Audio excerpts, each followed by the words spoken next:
welcome to another RDI Hub podcast. This is Gearoid, and today I'm being joined by Wayne Murphy, CEO and co-founder of Hatch Blue. Firstly, Wayne, thanks very much for joining us. Thanks, Gearoid, for inviting me to come along. It's a pleasure to be back here at the RDI Hub with our innovation studio. Now I think it's for the third year. And you and the team are very welcome to be back, Wayne. Can you tell me a bit more about Hatch? Hatch, I guess my background isn't in aquaculture at all. For those of you who don't know what aquaculture is, it's basically the propagation of food and plants in water. Salmon farms, seaweed farms, shellfish farms. There's a lot of amazing food that can be grown in the water, but today only 2% of our food comes from the ocean. I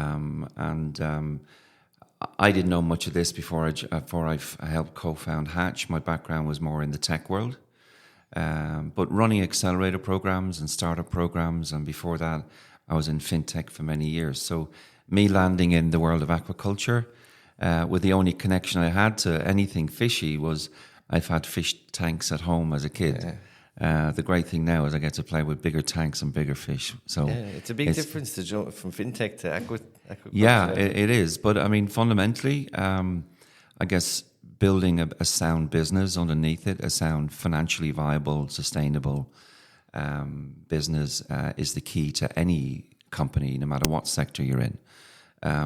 Whether it's aquaculture or artificial intelligence or fintech. Yeah. So, those key principles of, getting a good sound business together is something that I've always worked with and I'm very familiar with. So, but bringing those applications to aquaculture was a relatively new way of supporting startups in that sector. And in 2017, when I co-founded Hatch Blue with my co-founders Carsten Krom and George Bonnock, they're two German guys. We set out initially to build or at least launch the world's first Aquaculture Accelerator, essentially looking to invest in aquaculture startups in a different way, not just your typical, venture capital play. So we did that. One of the first doors I knocked on for money to do this was BIM, and thankfully we got a welcoming vote from them, and they supported us from the very beginning. And we launched the first program in Norway first, in Bergen, the home of salmon. And then we took the program to Ireland. And pretty much now it's grown. We've got operations now in Hawaii, in our bases in Ireland, our headquarters in Norway and Singapore. But, every continent we've had activities in terms of studios or portfolio companies. Just tell me a little bit about how many accelerators you run currently and where across the world they are? We've just finished the 5th accelerator program. We've invested in just shy of 50 companies in the last number of years. Our accelerator takes the companies, and they're generally global companies. They're not from anywhere specific. We take them to our base in Hawaii, and there's a wonderful land base offering there, covering a multitude of different species that they can go and watch, listen and learn.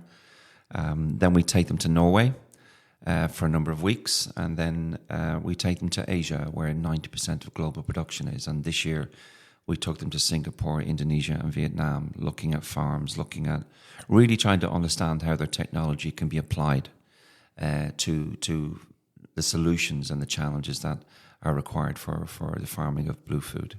Okay, and how would you describe the current landscape of aquaculture industry?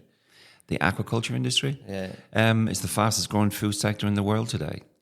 It's growing at a rate of 5-6% every year for many years. I think now it's approaching a $300 billion market now and growing. And it's incredibly important that aquaculture succeeds, because in another 20, 30, 40 years, when the population reaches new highs, we've got to find ways of feeding more people sustainably. Land-based production of protein is no longer a viable solution. So we need to find more alternative carbon efficient ways of producing protein for the growing population. Yeah, it's very important. And can you, would be like the, say, emerging trends you've observed in the aquatech industry? I guess, there's the great thing from an investor perspective for any sector, if you're investing in a sector, is that there's a lot of challenges. So that means there's a lot of opportunities. And when I think of aquaculture, most people maybe think of salmon farming or seaweed farming. I think AI, I think blockchain, I think genetics, I think pharma, vaccines, even fintech. There are, all sorts of different opportunities and solutions that can provide, that can grow and meet the demand for the sector. And, I guess the biggest challenge is feed for these marine animals, finding alternative sources of protein and alternative feed, to make the process of producing blue food more efficient. Oh, very good. And can you tell me a little bit about the support you give a company on an accelerator and how you support their market, get them market ready? Yeah. It's a really good question, and I think that's one of the unique contributions that Hatch Blue has. We're super niche, so we focus only in aquaculture and alternative seafood, plant-based seafood. So anybody that comes to us in terms of our mentor network is going to be talking about running a business in the sector and know and understand the challenges, whether it's here in Ireland growing seaweed or it's in Vietnam growing shrimp.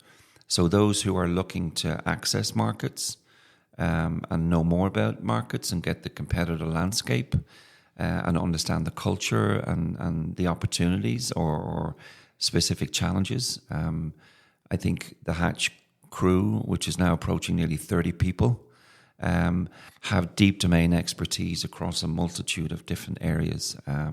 So if you're a startup, looking to build a business in this sector, I would like to think that Hatch is where you're going to start. So how would you imagine these accelerators and the companies coming out of these accelerators improving aquaculture in the future? It's critical. We invest in technologies that we believe will change the dial and will make an impact. We've to date we've raised a number of funds which are dedicated to investing purely in these solutions, and we're forever looking. Every time we put a call out for a program, we get an amazing array of different ideas and practical solutions. And if you even take the innovation studio here in the RDI Hub this year for the BIM studio, you've got a 250-year-old genomics company. You've got a 30-year-old company that's providing, seaweed extracts and minerals to reduce the use of antibiotics in animals in the aquaculture sector. We've got a space satellite company looking at using their technology to monitor, different challenges in the sector. So there's a very diverse group of companies all seeking data, so they can best plan and manage their route to market. And we hope we're in a position to kind of provide a lot of those missing gaps. Okay, and what would you see as the main challenges facing the industry at the moment? Disease. Okay. That's probably number one. It causes billions of dollars of damage or effects on revenue to farmers all around the world. The increasing temperatures of the water, climate change, that's a significant challenge. And, climate tech and aquaculture go hand in hand. Okay. In terms of providing carbon solutions. I mean, the power of seaweed and shellfish and bivalves, when you put them in the water, they do amazing things. So we need more and more and more of that to be supported. And there's a growing trend and excitement around seaweed these days. Okay, very good. And you often hear, let's say, local fishermen mentioning stock levels. How do you find them improving, or the aquaculture that could possibly increase those levels? I mean, I think sustainable fishing and sustainable aquaculture can go hand in hand. I think certainly one of the key potential advantages of an increased aquaculture production is that it takes pressure off the ocean in terms of wild catch. There's an insatiable demand for seafood, but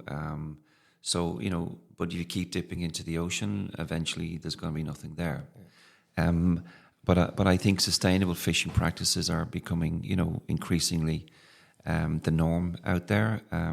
But aquaculture can enhance that and support that, still providing the supply for fish and seafood generally, but doing it in a sustainable way, I think is a very important way to approach it. Very good. And just lastly, why did you choose the RDI Hub as a location? I know this is your third year here, so we're obviously doing something right. So just...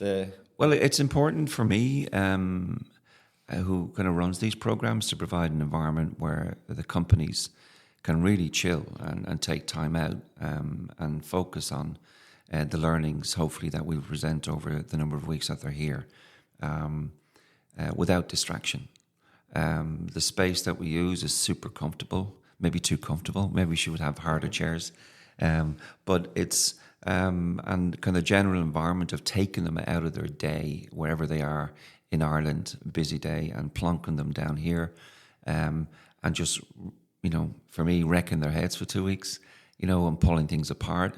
It's a really good place to do it. And of course, the staff here and the people are super supportive, and Fexco also have a wonderful relationship with BIM, so it's a little bit of home, and the people here, understand what we're doing, and they're super supportive. That's excellent. It's a great endorsement for us. Thanks very much, Wayne, for taking the time to do this podcast. You're welcome.